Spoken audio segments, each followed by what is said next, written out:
আসসালামু আলাইকুম ওরহমতুল্লাহি ওবরাকাতুহ। ইন্নাল হামদালিল্লাহ ওসসালাতু ওয়াসসালামু আলা রাসূলিল্লাহ ওয়া বা'দ। সম্মানিত দর্শক শ্রোতা, কাছে দূরে দেশে এবং প্রবাসে থেকে যে যেখান থেকে রমজানের এই বরকতময় সময়ে চোখ রেখেছেন রেহনুমা টিভির পর্দায়, সকলকে জানায় আন্তরিক সালাম, শুভেচ্ছা ও মোবারকবাদ। সম্মানিত দর্শক মণ্ডলী, আপনারা দেখছেন রুহ আফজা নিবেদিত রেহনুমা টিভির রমজানের বিশেষ আয়োজন শানে রমাদান।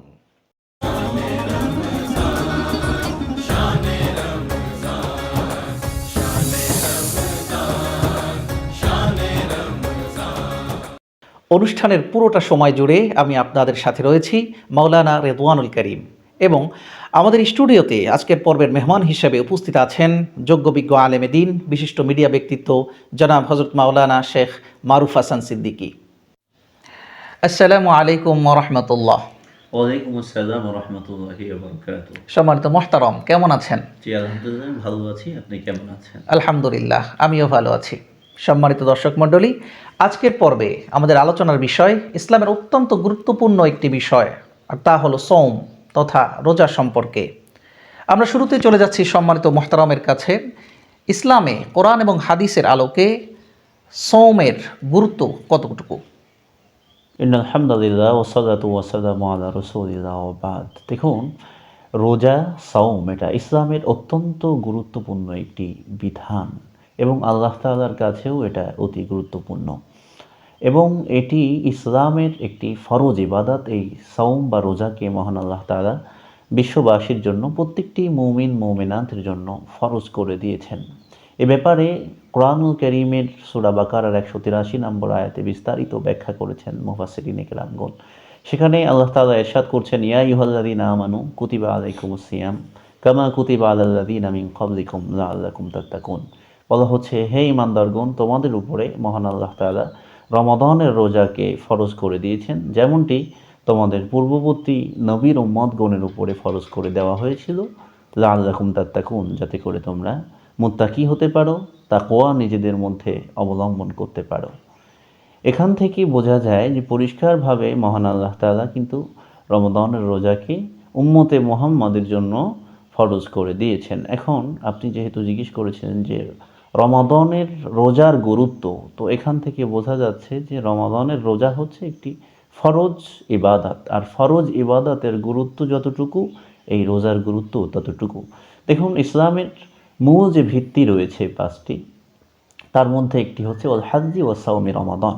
এই পাঁচটার যে আলোচনা হাদিসে এসছে, রাসূলুল্লাহ সাল্লাল্লাহু আলাইহি ওয়াসাল্লাম বলেছেন, এই হজের পরে গিয়ে হচ্ছে রাসূলুল্লাহ সাল্লাল্লাহু আলাইহি ওয়াসাল্লাম রোজার কথা বলেছেন। তাহলে ইসলামের যে মূল পাঁচটি ভিত্তি রয়েছে, মূল স্তম্ভ রয়েছে, তার একটি কিন্তু হচ্ছে এই রোজা। এছাড়াও মহান আল্লাহ তাআলা এতটা গুরুত্ব দিয়েছেন রোজার ব্যাপারে, অন্যান্য যে সমস্ত ফরজ ইবাদত রয়েছে, রোজাও তার মতোই ফরজ, কিন্তু রোজার ব্যাপারে স্পেসিফিকলি আল্লাহ তাআলা একটু বেশি গুরুত্ব দিয়েছেন। রোজার ব্যাপারে আমরা দেখতে পাই যে কোরআনুল কারীমে সাওমের ব্যাপারে আল্লাহ তাআলা এত বিশদ আলোচনা করেছেন, বিস্তারিত ব্যাখ্যা করেছেন, রোজা কিভাবে হবে, কেন হবে, এবং রোজা যদি কেউ ভেঙে ফেলে তখন কি হবে, এর শাস্তি কি হবে, এর সওয়াব প্রতিদান কি হবে। মহান আল্লাহ তাআলা একটা বিস্তারিত আলোচনা কোরআনে করেছেন। পরবর্তীতে মুফাসসিরিন ইকরামরাও কিন্তু একটা তথ্যবহুল আলোচনা তাদের গ্রন্থে লিখেছেন। এখান থেকেও বোঝা যায় যে অন্যান্য যে সমস্ত ফরজ ইবাদত ইসলামে রয়েছে, নামাজ, হজ, যাকাত ইত্যাদি, তার মধ্যেও কিন্তু রোজাটা অতি গুরুত্বপূর্ণ। এর থেকে বোঝা যায় যে রোজা হচ্ছে ইসলামের একেবারে ভেরি ভেরি ইম্পর্টেন্ট, বলতে পারেন যে অত্যন্ত গুরুত্বপূর্ণ একটি ইবাদত হচ্ছে মাহে রমাদানের এই রোজা। সম্মানিত মোহতারাম, এবার যদি আমাদেরকে একটু জানাইতেন রোজার ফজিলত সম্পর্কে। দেখুন, মূলনীতি হচ্ছে যে জিনিসের গুরুত্ব যত বেশি তার ফজিলত তত বেশি, এবং এটাই স্বাভাবিক ব্যাপার। তো রোজার গুরুত্ব আরোপ যে এরকমভাবে আল্লাহ তাআলা বিভিন্ন জায়গায় করেছেন, রাসূল সাল্লাল্লাহু আলাইহি ওয়াসাল্লাম হাদিসের মধ্যে বর্ণনা করেছেন, ঠিক তেমনিভাবে রোজার যে প্রতিদান আল্লাহ তাআলা দিবেন সেটাও একটু স্পেশাল। মহান আল্লাহ তাআলা বলছেন, হাদিসে কুদসিতে এভাবে বর্ণনা হয়েছে যে আস-সাওমু লি ওয়া আনা আজজি বিহি, যে রোজা হচ্ছে আমার জন্য। আল্লাহ তাআলা বলছেন রোজা আমার জন্য এবং আমি তার প্রতিদান দিব। এখানে ব্যাখ্যা করেছেন যে নিজ হাতে আল্লাহ প্রতিদান দিবেন। অপর এক বর্ণনায় এসছে ও আনা উজজিবিহি, যে আমি আল্লাহ নিজেই তার প্রতিদান, মানে স্বয়ং আল্লাহ তাআলা রোজাদারের জন্য হয়ে গেল।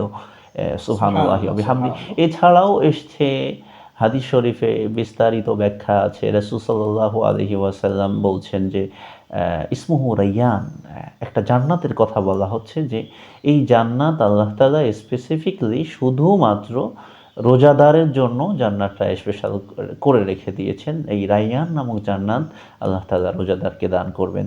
এছাড়াও হাদিসে এসছে রোজাদারের মুখের যে দুর্গন্ধ সেটা আল্লাহ তাআলার কাছে মেশকু আম্বারের চেয়ে প্রিয় হয়ে থাকে। সুবহানাল্লাহি ওয়া বিহামদিহি। আরও আছে আস-সাওমু জুন্নাতুন, হাদিস রয়েছে যেখানে রাসূলুল্লাহ সাল্লাল্লাহু আলাইহি ওয়াসাল্লাম বলছেন যে রোজা হচ্ছে ঢাল স্বরূপ, অর্থাৎ কিনা ঢাল যেভাবে যুদ্ধক্ষেত্রে শত্রুপক্ষের আক্রমণ প্রতিহত করে, ঠিক তেমনিভাবে রোজা হচ্ছে মুসলমানদের জন্য, মুমিন মুসলমান যিনি রোজাদার সায়েম যিনি, তাকে সমস্ত ধরনের অন্যায় অপরাধ গুনাহ শয়তানের প্রবঞ্চনা ধোঁকা থেকে এমনিভাবে প্রোটেক্ট করবে।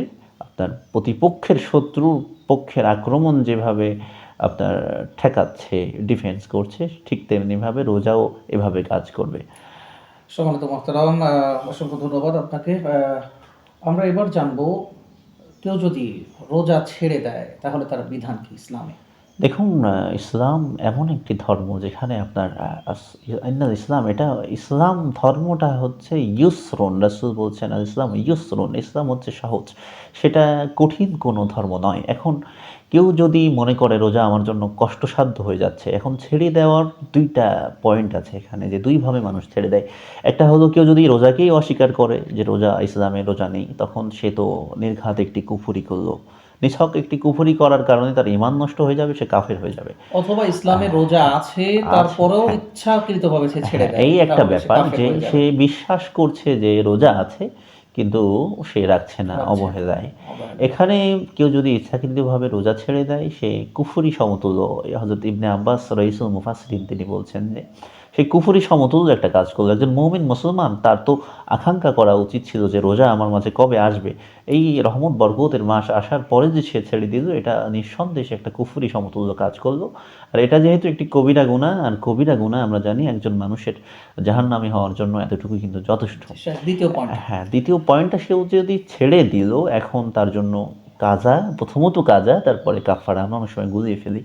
তো কাজা করতে হবে একটা রোজার বিনিময়ে। কোরআনে এসছে ফাইতামু সিত্তিনা মিসকিনা, হাদিসে এর ব্যাখ্যা করেছে যে প্রথমে আপনাকে ফাসিয়ামু শাহরাইনি মুতাতাবিআইন, 2 মাস একাধারে অনবরত আপনাকে রোজা রাখতে হবে। 2 মাসে এখানে আপনার 60 দিন হচ্ছে। তাহলে একটা রোজার বিনিময়ে 60টি রোজা রাখতে হবে, তাও আবার মুতাতাবিআইন, ধারাবাহিকভাবে।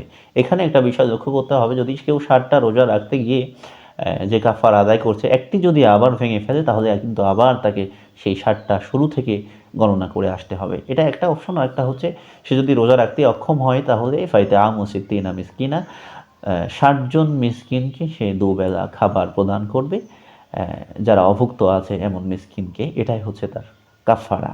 তো প্রথমত সে কাফারা আদায় করবে, সে কাজা আদায় করবে, এটাই হচ্ছে তার বিধান। কাজের ক্ষেত্রে মোহতারাম, আমরা আরো একটি হাদিসের আলোকে আমরা দেখতে পাই যে রাসূল সাল্লাল্লাহু আলাইহি ওয়াসাল্লাম বলছেন, কেউ যদি ইচ্ছাকৃত একটি রোজা ছেড়ে দেয় তাহলে তার সারা জীবন সে যদি রোজা রাখে তাহলে ওই একটা রোজার পরিপূরক হবে না। এটা রাসূল সাল্লাল্লাহু আলাইহি ওয়াসাল্লামের বাণী যেমনি আছে, আল্লাহ তাআলারও কিছু বাণী আছে। আপনি একটু যদি খেয়াল করেন ওই হাদিসটার দিকে, যে আমার মনে চায় যারা জামাতে শরিক হচ্ছে না, আমি নবী কাঠ জোগাড় করে তাদের ঘরগুলো জ্বালিয়ে দেবো। তিনি হচ্ছেন রহমতের নবী, মায়ার নবী, তিনি আদৌ এই কাজ কখনো করবেন না। কিন্তু এটাকে বলা হয় তাজির, ধমকের জন্য, এবং অ্যাপ্রিসিয়েট করছে যে ইবাদতের প্রতি উৎসাহ দেওয়ার জন্য, এবং যারা ইবাদত থেকে বিমুখ হয়ে যাচ্ছে তাদেরকে মূলত ধমক দেওয়ার জন্য এ সমস্ত হাদিস রাসূল সাল্লাল্লাহু আলাইহি ওয়াসাল্লাম বর্ণনা করেছেন। এটাকে আমরা ম্যাটাফরিক অর্থাৎ রূপক অর্থে নিতে হবে, এটাকে বাস্তবিক অর্থে ধরলে হবে না। সম্মানিত মোহতারাম, আপনাকে অসংখ্য ধন্যবাদ আপনার মূল্যবান সময় আমাদেরকে দেওয়ার জন্য। সম্মানিত দর্শক শ্রোতা, আমরা অনুষ্ঠানের একেবারে শেষ পর্যায়ে চলে এসেছি। ইসলামের অত্যন্ত গুরুত্বপূর্ণ একটি ইবাদত, তা হলো রোজা। সেই রোজার সম্পর্কে, রোজার গুরুত্ব কতটুকু, রোজার ফজিলত কী, এবং রোজা কেউ যদি ইচ্ছাকৃতভাবে অথবা অনিচ্ছাকৃতভাবে ছেড়ে দেয় তার বিধান কী, আমরা এতক্ষণে আলোচনা জানতে পারলাম। আমাদের উচিত হবে সুস্থ শরীরে কেউ ইচ্ছাকৃতভাবে যেন রোজাকে না ছেড়ে দিই। আল্লাহ তাআলা আমাদেরকে হায়াতে বরকত দিয়ে এই সৌম তথা রমজান মাসের রোজাকে পালন করার জন্য আল্লাহ তাআলা আমাদেরকে পৌঁছে দিয়েছেন। আমরা রমজান আমাদের জীবদ্দশায় পেয়েছি, এজন্য আমাদের উচিত হবে রোজাকে যথাযথ সম্মান দিয়ে, রমজানকে যথাযথ সম্মান দিয়ে এর কদর আমাদেরকে দেওয়া এবং এই রমজানে বেশি বেশি ইবাদত করে আখিরাতের পুঁজি গোছানো। এই আশা ব্যক্ত করে এবং আমাদের আগামী পর্ব দেখার আমন্ত্রণ জানিয়ে আজকের মতো এখানেই বিদায় নিচ্ছি। সকলে ভালো থাকবেন, সুস্থ থাকবেন। আসসালামু আলাইকুম ওয়া রাহমাতুল্লাহ।